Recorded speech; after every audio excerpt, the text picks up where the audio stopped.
গ্রেপ্তারের পর এবার তল্লাশি। প্রতারণা ও জমি কেলেঙ্কারিতে জড়িত থাকার অভিযোগে রবিবার গ্রেপ্তার করা হয় সিপিএমের প্রাক্তন সাংসদ সরলা মহেশ্বরীর স্বামী অরুণ মহেশ্বরী ও জামাই অমিতাভ কেজরিওয়ালকে। রবিবার রাতেই তদন্তভার নিজেদের হাতে নিয়ে ধৃতদের নিজেদের হেফাজতে নেয় সিআইডি। ভবানী ভবনে দফায় দফায় জেরার পর সোমবার সকালে সরলা মহেশ্বরীর স্বামী ও জামাইকে সঙ্গে নিয়ে সেক্টর 5-এ তাদের অফিসে তল্লাশি চালায় সিআইডি। দিনভর চলে তল্লাশি। বেশ কিছু গুরুত্বপূর্ণ নথি ও হার্ড ডিস্ক বাজেয়াপ্ত করা হয়। মঙ্গলবার ফের তল্লাশি চালানো হবে বলে জানিয়েছেন সিআইডি আধিকারিকেরা। অভিযোগ, মহেশ্বরীদের বাড়িতে কাজ করা 3 কর্মচারী দম্পতির সই জাল করে ভুয়ো প্যান কার্ড ও সংস্থা তৈরি করা হয়েছিল।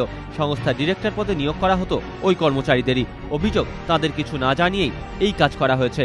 ওইসব ভুয়ো সংস্থার নামে একের পর এক জমি কেলেঙ্কারি ও আর্থিক বেনিয়ম করা হয় বলেও অভিযোগ শুধু সরলা মহেশ্বরীর স্বামী বা জামাই নন, জড়িত প্রাক্তন সিপিএম সাংসদের ছেলে অভিমন্যু মহেশ্বরীও। তিনিও বেশ কয়েকটি সংস্থার কর্ণধার। অভিযোগ সন্দীপ জৈনের দিকেও। সন্দীপ জৈন মূল সংস্থা ক্যানোপির অ্যাকাউন্ট দপ্তরের প্রধান। অভিযোগ, সংস্থার কর্মী সোমনাথ বাগের স্ত্রী সীমা, শঙ্কর ভট্টাচার্যের স্ত্রী প্রগতি এবং সন্তোষ মাহাতো ও তাঁর স্ত্রী তুলসীর সই জাল করে সন্দীপ প্রত্যেকের নামে প্যান কার্ড বের করে নেন, ব্যাংক অ্যাকাউন্ট তৈরি করেন এবং তার মাধ্যমে আর্থিক লেনদেনও চালান। পীযূষ দাগা মহেশ্বরীর আত্মীয় কয়েকটি সংস্থার কর্ণধার। মূল সংস্থা ক্যানোপির বিপণন বিভাগের অধিকর্তা। অভিযোগ, সংস্থার কর্মী সোমনাথ বাগ ও শঙ্কর ভট্টাচার্যের জাল সই করে প্যান কার্ড তৈরি, ব্যাংক অ্যাকাউন্ট তৈরি ও আর্থিক লেনদেন করতেন পীযূষী। জয়কৃষ্ণ দুজারি আইনি উপদেষ্টা। মহেশ্বরীদের এই আত্মীয়ই জমি কেনার ক্ষেত্রে প্রায় সর্বত্রই সংস্থার প্রতিনিধি হিসেবে উপস্থিত থাকতেন বলে অভিযোগ। যদিও পরিবারকে নির্দোষ বলে দাবি করেছেন সরলা মহেশ্বরীর মেয়ে পৃথা কেজরিওয়াল। কি মনে হচ্ছে আপনার, মানে এটা কি একটা চক্রান্ত বলে মনে হচ্ছে? না না, please please please please please.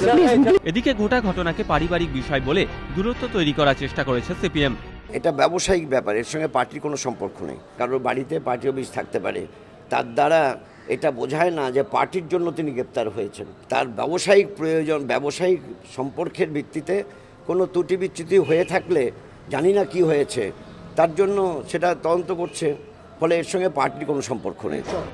Police সূত্রে খবর, ভূমি রাজস্ব দপ্তর ও ভাঙুর রাজারহাট এরিয়া ডেভেলপমেন্ট অথরিটি বা ব্রাডার তৎকালীন বেশ কয়েকজন আধিকারিককেও এই ঘটনায় জিজ্ঞাসাবাদ করা হতে পারে। জেরার মুখে পড়তে পারেন সিপিএম এর কয়েকজন নেতাও। রাজশ্রী দত্তগুপ্ত, ময়ূখ ঠাকুর চক্রবর্তী, এবিপি আনন্দ, কলকাতা।